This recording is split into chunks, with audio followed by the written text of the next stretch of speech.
Hi guys, thanks for tuning in to another video episode of the Forgotten Weapons Library. I'm Ian, and today our book is Pistols of World War I by Robert J. Adamek. Hopefully I pronounced that right.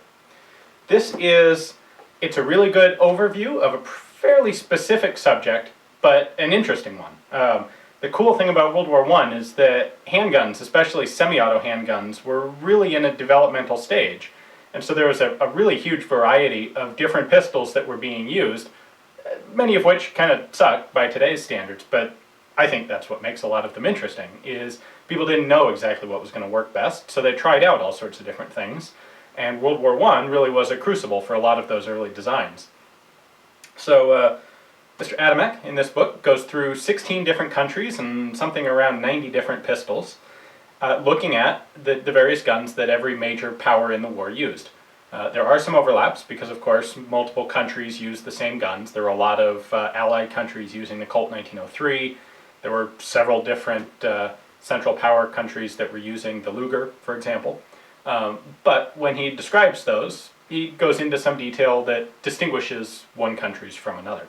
So one thing you might look at with this book is to consider it a checklist for your serious pistol collection. And just go through and mark the pages that you don't have and start pulling markers off as you find cool pistols. That'd be a cool thing to do with this book. So let's take a look closer inside. You can see exactly what the format is. Alright, taking a look inside. Once we get past the table of contents, this is the format for pretty much the whole book.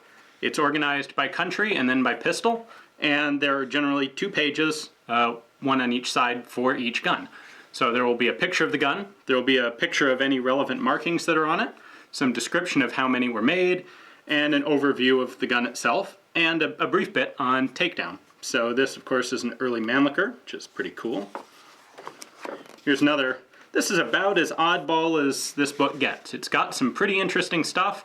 It doesn't have the really, really obscure things. But as you can see, it has the German Jaeger pistol, which we actually took a look at one of these not too long ago. And any book that is going to cover this is going to cover most of what's out there. One other thing that I really like about this is for all the automatic pistols, it includes a drawing with dimensions of the magazine. Because a lot of these early guns, especially the 32s, the magazines are very, very similar between guns. And unless you're a real expert, it's hard to tell what magazine or what gun a magazine is intended for. And having dimension drawings like these is a huge help. Now, beyond that, there are, of course, revolvers. Here's another example of something a little bit unusual. A British 22 conversion used for training for Webley. We have, let's see, another one. There is a chapter on Montenegro, and it includes some of their unusual revolvers, Gasser revolvers. And lastly, just another interesting one, Russian Smith & Wesson. So some of these were made in Germany, some of them were made in Russia, some of them were made in the US, and they were purchased for a Russian military contract. Now, here, of course, this being a revolver, there's no picture of a magazine, but as with all of the guns, there is a dimension drawing of the cartridge for the same reason. A lot of these early guns use obscure, long, obsolete cartridges, and being able to identify ammo be a real big help to have those dimensions.